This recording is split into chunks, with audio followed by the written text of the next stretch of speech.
Bonjour à tous et bienvenue dans cette nouvelle vidéo sur ma chaîne YouTube et on se retrouve aujourd'hui pour la critique du deuxième film Hobbit diffusé ce soir sur France Télévisions. Je profite que voilà, je suis obligé de le faire ce soir parce que demain je dois vous sortir une autre vidéo, donc je voulais pas vous sortir deux vidéos dans la même journée. Donc je vous la sors ce soir, comme ça vous aurez le temps de la regarder juste après la diffusion du film. Alors moi donc je les ai déjà, je les ai en coffret DVD, en coffret collector, ce que vous voulez. Donc en version longue, machin, donc j'avais pas besoin que la télévision le rediffuse, mais je profite souvent voilà, des diffusions télé pour pouvoir vous parler des films que j'aime bien et qui sont disponibles à ce moment-là. Donc là, je vais pouvoir vous parler d'un film qui est diffusé directement ce soir, donc si vous avez envie d'aller le voir, vous pouvez aller le voir. Alors, La Désolation de Smaug, c'est le deuxième film Hobbit, réalisé bien sûr par Peter Jackson, toujours lui, qui fait la suite donc du premier Hobbit. Alors, c'est compliqué de parler de ce film, c'est très compliqué pour moi de parler de ce film, parce qu'il y a à la fois de l'affect et à la fois j'aime l'univers de Tolkien, vous le savez, j'ai fait suffisamment de vidéos sur Le Seigneur des Anneaux, je pense que vous avez vu ma passion. Mais ce film joue avec mes nerfs, joue avec ma passion, et me fait mal à chaque fois que je le vois. Ce film est pour moi meilleur que le premier Hobbit, parce que au moins il a une bonne portion du film qui est intéressante et où il se passe des choses. Ceci dit, c'est un film qui souffre également, comme le premier, je pourrais mettre exactement le même titre, je trouverai un autre titre, mais que c'est une tartine trop grande, enfin, en tout cas on a étiré du beurre sur une tartine trop grande. Pourquoi? Parce que le début du film est probablement le pire début de toute la saga, Hobbit et même Seigneur des Anneaux confondus. C'est une horreur absolue, un échec industriel, il faut le dire, d'avoir autant mis de vide dans un film pour commencer. C'est-à-dire que les premières 25 minutes, c'est presque une torture de les regarder. Presque une torture. Et je vais vous expliquer pourquoi. Il y a un élément qui explique le pourquoi. Et ce pourquoi, il repose sur un truc. C'est quand vous avez vu cette première portion du film, où les nains arrivent dans sont en train de fuir les orques qu'on avait vus dans l'épisode précédent. Ils arrivent, ils sont aussi pourchassés par une énorme créature, puis ensuite ils rentrent dans une maison, puis ils discutent avec quelqu'un, puis obtiennent des chevaux, partent dans la forêt, et ensuite il y a toute la traversée de la forêt accompagnée de magnifiques et sublimes araignées. D'ailleurs je le maintiens, hein, l'univers de Tolkien et l'univers de J.K. Rowling est responsable à 90% de l'arachnophobie dans ce monde, je le maintiens, c'est vraiment, ils sont malades mentales dans cette histoire. Il y a beaucoup d'araignées, alors moi à l'époque elles m'avaient pas fait peur et elles ne me font pas peur comme celle du Seigneur des Anneaux, où là honnêtement j'étais pas bien du tout dans le cinéma à l'époque. Et ben là aujourd'hui, voilà, honnêtement c'est vrai que le côté où ça avait l'air hyper réel, la première araignée, je trouve que là on y perd un petit peu avec le fait que ce soit en CGI et puis qu'elle parle en plus, donc je trouve que ça donne un côté assez loufoque qui malheureusement donc pour moi ne provoque pas la peur. En tout cas je sais pas si c'était le but recherché, mais avec moi ça marche pas du tout. Et ensuite débarquer chez les elfes et enfin démarrer l'histoire. Enfin, c'est-à-dire qu'à ce moment-là, l'histoire démarre. Et ça fait déjà 1 heure de film quasiment. Il doit rester une bonne 2 heures, parce qu'en version longue il reste quand même pas mal de temps, le film dure 3 heures quand même. Mais ça veut dire que vous tapez 1 heure où il se passe quasiment rien. Je vais vous poser la question, vous allez voir. Qu'est-ce qu'on apprend sur les personnages d'utile et d'intéressant qui méritaient d'être racontés dans cette première heure de film? Rien.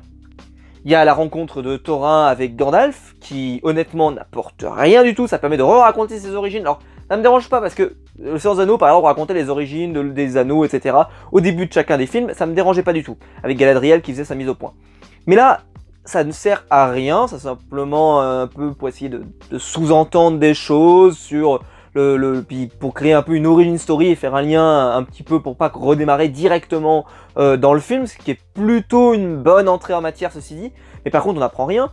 Puis ensuite, ce début de film là où il y a vraiment cette immense créature, donc qui peut en fait, qui peut changer de forme, qui peut à la fois se transformer en un immense monstre, et de l'autre côté être en fait un humain, donc c'est un polymorphe, c'est tout à fait, enfin un humain, vous m'avez compris, hein, en tout cas qu'il y a une forme quasi humaine, voilà, ça n'a aucun intérêt, vous n'apprenez rien. Surtout que la seule chose que ça apprend à Gandalf, c'est de lui dire que il y a toujours une force inquiétante et que les elfes sont peut-être dangereux. Hein. Honnêtement, on s'en fout quoi. Il y a rien, tu n'apprends rien, ça n'a aucun intérêt scénaristiquement. C'est du vide. On remplit le film avec du vide pour que on n'avance pas trop vite et que surtout on puisse avoir la fin qui était prévue par Peter Jackson, c'est-à-dire que l'arc Smaug ne se termine pas dans ce film, se termine dans le film suivant. Ce qui fait d'ailleurs que ce film se termine de façon... en fait, n'a pas de fin, n'a pas de conclusion, ce qui est quand même quelque chose qui, pour moi, j'aime bien dans Le Seigneur des Anneaux, c'est que vous pouvez regarder chacun des films, il y a une conclusion, même si la conclusion de l'histoire en entier n'est pas finie. Là, on voit que ce n'est pas censé être coupé comme ça, c'est-à-dire que c'est vraiment coupé en plein milieu, t'as l'impression que le film... même des films qui sont en plusieurs parties, je pense à des Hunger Games, je pense à des Harry Potter, essayent quand même de conclure, si on veut dire plus ou moins, un arc scénaristique. Là, on ne termine rien avec ce film. C'est-à-dire que ce film te laisse en plus avec un arrière-goût dans la bouche de non accompli. Ce qui est encore plus gênant pour quand on va au cinéma, qu'on a l'impression de ne pas être forcément récompensé du fait d'être aussi fan. Et ensuite, donc il va y avoir tout ce passage avec les araignées extrêmement loufoque. Alors oui, ça va permettre de découvrir le nom de l'épée de Bilbon. Pourquoi pas? Mais honnêtement, c'est loufoque. Les araignées qui parlent comme ça, c'est loufoque. En tout cas, ça ne fait pas peur. Je sais pas si le but c'était que ça fasse peur, mais ça ne fait pas peur. Et je trouve que ça n'apporte pas grand chose. Surtout qu'en plus, ça amène des scènes qui sont toujours aussi impossibles. Alors vous allez me dire, bon, c'est un univers quand même où il y a des dragons, etc., etc. Donc forcément, déjà, il y a des choses impossibles. Mais là, c'est impossible humainement parlant. C'est-à-dire que il y a des personnages qui font des chutes énormes et gigantesques et qui pourtant il ne leur arrive rien. Là par exemple ils tombent littéralement d'arbres gigantesques qui tombent au sol, aucun problème. Enfin honnêtement c'est une déception totale cette partie-là du film. Puis ensuite on arrive chez les elfes. Alors retour de Legolas qui fait plaisir, l'introduction du personnage de Toriel qui est plutôt une réussite selon moi. Interprété par Evangeline Lilly qui a bien sûr joué dans Lost, hein, bien entendu, et qui à ce moment-là d'ailleurs n'avait plus beaucoup de propositions au cinéma, elle en avait beaucoup parlé dans les interviews pour ceux qui suivaient, et que quand on lui a proposé quand elle a été sélectionnée pour ce film, elle était bien contente parce que en fait en gros elle faisait partie de ces acteurs de Lost qui sont un peu les acteurs maudits, c'est-à-dire des acteurs qui ont réussi à atteindre le pic de la plus grande série ever du monde à un moment donné, et après derrière tu n'arrives pas à transformer l'essai et tu n'arrives pas à sortir dans d'autres longs métrages, d'autres films. Et après, en fait, ta carrière va vite s'effondrer, ou tu vas vivre sur ton nom, mais enchaînant les petites productions. Et ben, c'est un peu le cas, c'est-à-dire qu'elle va avoir du mal, et puis d'un coup, hop, ça va relancer complètement sa carrière, puis il va y avoir le Marvel qui va arriver derrière, etc. Donc, honnêtement, ce film a été extrêmement important pour elle, et en plus, elle joue très bien, elle fait une très belle apparition. Son duo avec Legolas marche très bien. Ça permet aussi de rendre plus intéressant les nains, parce qu'il y a une sorte d'histoire d'amour qui est un petit peu créée au fil du film, qui marche très bien. Donc ça permet aussi de créer un peu plus, de donner de la personnalité à certains nains qui, on va pas se mentir, n'ont pas beaucoup de personnalité, à part bien sûr Thorin.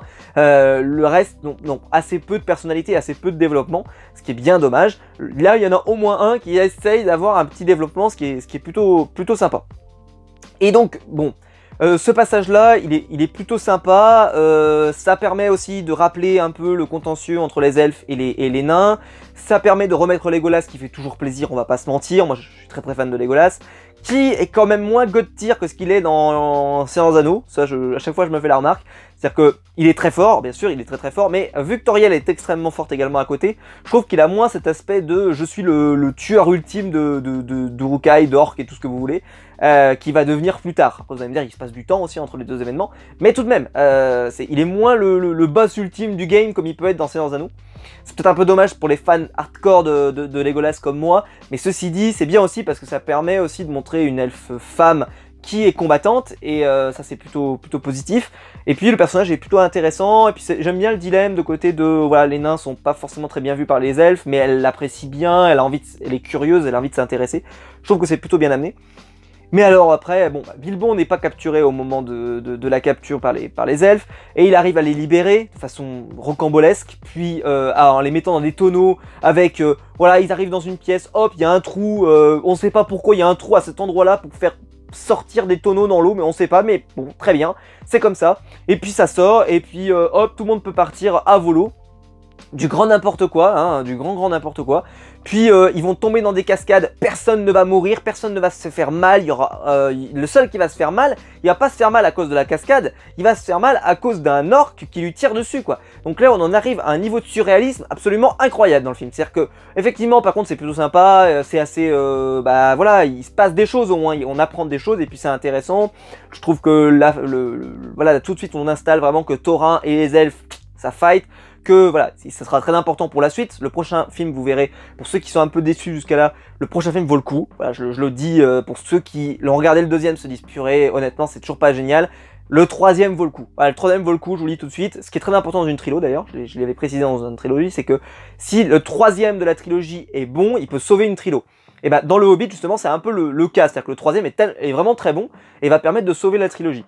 C'est par exemple ce que n'arrive pas à faire la dernière trilogie Star Wars parce que les 3 films sont mauvais et le dernier était le plus mauvais de tous, donc forcément ça fait que la trilogie n'a aucun intérêt et ne raconte rien. Alors que là, petite pique à Star Wars, ça fait du bien. Alors que le Hobbit, au moins on sait que la fin, il y avait vraiment quelque chose à raconter, c'est juste simplement que en fait il n'y avait pas besoin de 3 films, il aurait fallu faire 2 films. Là c'était trop, c'est-à-dire que ce film-là, je sais pas quand est-ce qu'ils auraient dû l'arrêter. Peut-être, par exemple, que si le premier Hobbit s'était arrêté au moment où Bilbon rentre dans la caverne de Smaug, juste à ce moment-là, juste avant qu'il rentre, ça aurait pu être sympa, ça aurait fait une jolie coupure. Et ensuite, hop, on passe et après on a l'intégralité du passage avec Smaug, et je touche pas à l'épisode 3, qui, voilà, vous enlevez 2-3 bricoles pour faire rentrer cette partie-là du film, et avec le dragon qui se balade et tout, et je pense qu'on aurait pu avoir un film plutôt décent. Mais là, c'est pas le cas malheureusement. C'est-à-dire que le film, voilà, ne va jamais réussir véritablement à démarrer, en tout cas va mettre très longtemps, et ensuite on va arriver, au passage où ils vont arriver dans une ville, ils vont tomber un peu là, le coup de bol sur un contrebandier qui va les emmener dans la ville. On va commencer à placer pas mal d'éléments pour la suite, et en fait c'est là où le film commence. C'est-à-dire que vous arrivez dans la ville, je pense que le film a déjà commencé depuis 1h45, il doit vous rester 1h15 à tout casser, le film démarre. Vous pouvez limite tout sauter jusqu'à là et commencer à 1h15. Il s'est rien passé. Alors oui, si, commencez chez les elfes, parce que chez les elfes, il y a l'apparition de Toriel, on t'a introduit des trucs, etc. Pourquoi pas? Commencez par là. Honnêtement, la première heure de film ne sert à rien, ça ne crée rien, ça ne raconte rien. Les personnages n'en ressortent pas grandis. Le seul peut-être qui en ressort grandi, c'est peut-être Bilbon, parce qu'encore, il fait preuve d'héroïsme contre les araignées, pour libérer tout le monde, etc. Alors, effectivement, peut-être que ça sert un peu Bilbon. Mais honnêtement, il avait déjà montré des choses avant. Est-ce que c'était vraiment nécessaire? Surtout que si on avait eu que 2 films, c'est-à-dire que Bilbon se serait suffisamment illustré dans le premier pour qu'on se dise « Ah là là, il est quand même pas mauvais ce Bilbon » et qu'on le soutienne dans le deuxième film. Donc c'est un univers qui n'aurait jamais dû mériter une trilogie. À la limite, un film en 2 parties, mais pas une trilogie. Et arrive la bonne partie du film. Et là, on commence à sentir que Peter Jackson, ça y est, il peut lancer son histoire. Parce que jusque-là, je suis désolé, l'histoire n'a pas avancé. Alors oui, Gandalf part, on commence à te parler du nécromancien, on commence à parler de pas mal de trucs. Cette histoire-là n'a pas avancé non plus. Bon, Gandalf a été capturé, on le voit à la fin de ce film. Mais honnêtement, le film n'a pas avancé. Et t'arrives ensuite, donc là, dans la bonne partie du film. C'est la partie où ils arrivent dans la ville. Où les nains, où t'as ce magnifique discours qui voilà, donne envie de reprendre la cité, qu'on comprend que les nains et les hommes sont censés être alliés et n'ont pas censés se faire la guerre ou en tout cas se pourchasser. Au contraire, ils sont censés être alliés parce qu'ils profiteront également des richesses d'Erebor et c'est très bien. Et puis je trouve que ça rajoute à la stature de Thorin, grand chef, grand leader et tout. Ça c'est plutôt bien.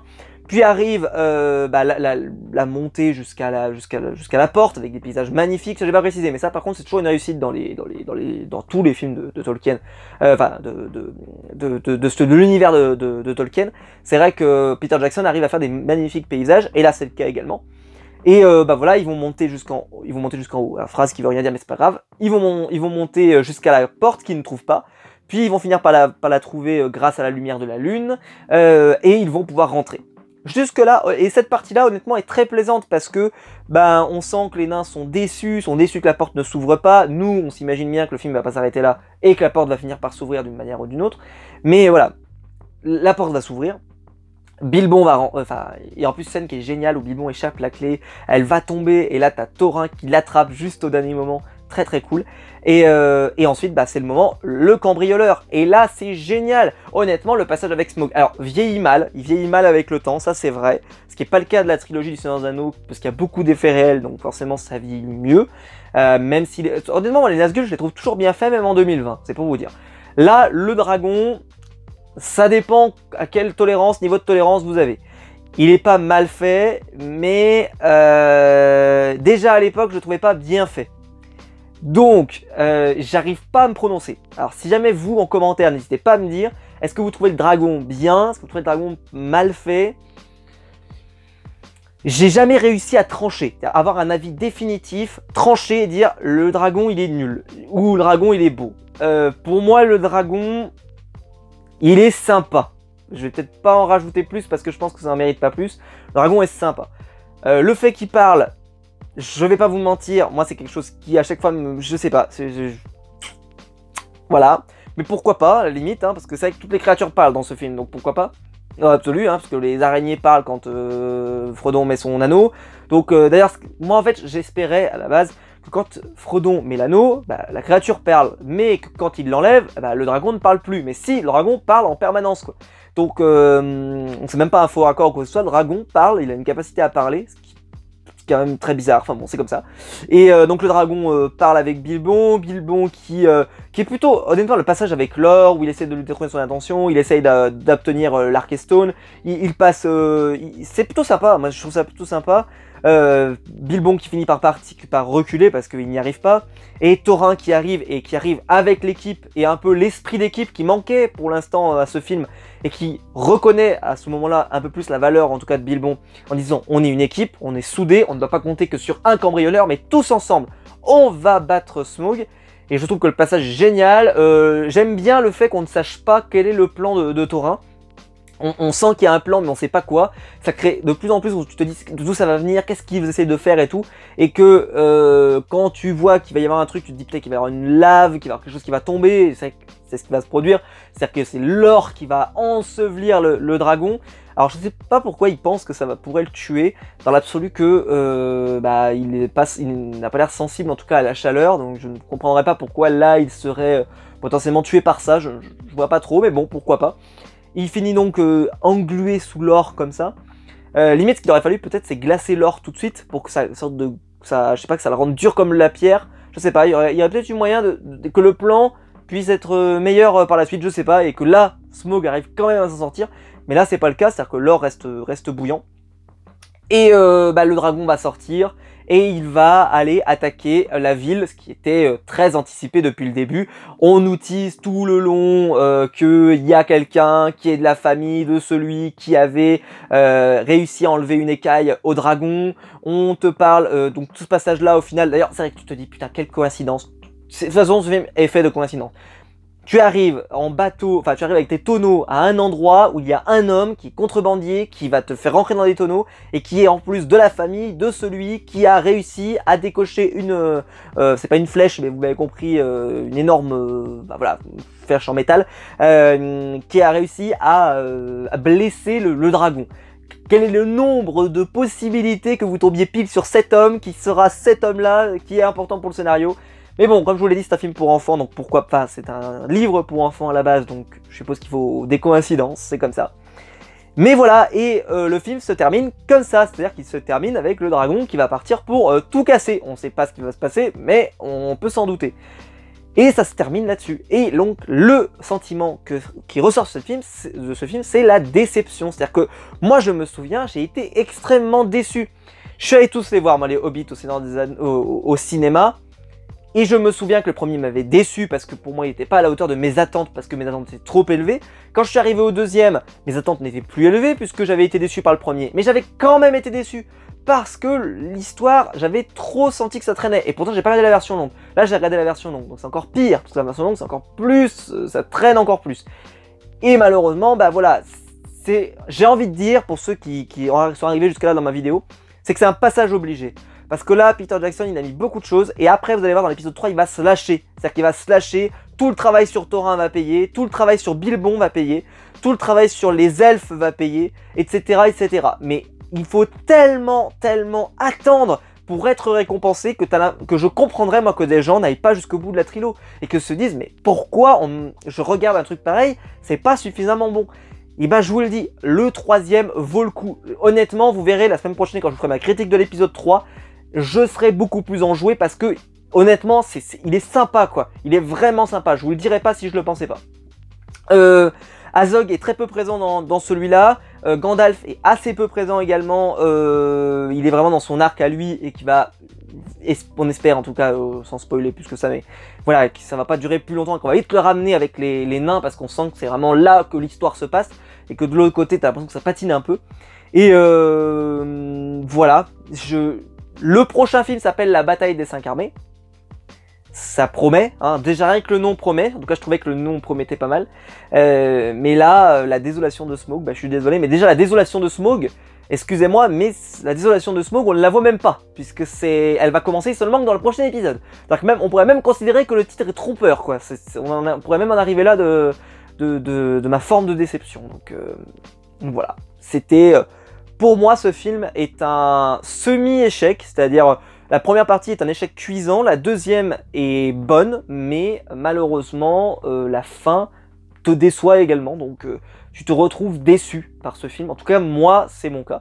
Dites-moi vous dans les commentaires si vous êtes déçu par ce film, si vous aimez ce film, si vous trouvez que c'est un bon film, ça m'intéresse beaucoup. Si peut-être que je suis trop dur avec ce film, je n'en sais rien, mais honnêtement, c'est ce que j'en pense. N'hésitez pas à liker la vidéo, à vous abonner, à la partager sur les réseaux sociaux. Il y a le bouton rejoindre juste en dessous si vous voulez partie des membres soutien de la chaîne et soutenir la chaîne financièrement, je vous en remercie. Et on se retrouve nous très vite, on se retrouve demain pour une nouvelle vidéo sur ma chaîne YouTube. Allez, ciao!